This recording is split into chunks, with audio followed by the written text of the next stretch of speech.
నాకు ఇవాళ ఈవినింగ్ ఏమైనా స్నాక్స్ తినాలనిపించింది. సో మమ్మీని అడిగితే అక్కడ డబ్బాలో బొబ్బర్లు ఉన్నాయి, వెళ్ళి నానబెట్టు అన్నది. వీటిని ఉడకబెట్టి ఆనియన్స్ తోటి పోపేసుకుని తింటే చాలా బాగుంటాయి.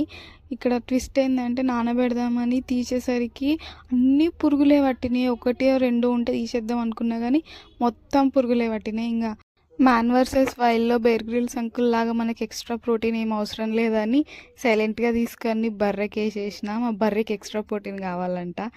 సర్లే ఎన్నెన్నో అనుకుంటాం అన్నీ అయిపోతాయా అని లైట్ తీసుకున్నా. కానీ చాలా ఎక్స్పెక్టేషన్స్ తోటి నానబెడదామని తీస్తే లాస్ట్కి ఇట్లా అయిపోయింది. చాలా డిసప్పాయింట్ అయినా నేను. మొత్తానికి స్నాక్స్ బిస్కెట్ అయిపోయింది కదా, డిన్నర్ అన్న కొంచెం ఎర్లీగా చేద్దామని అనుకున్నా.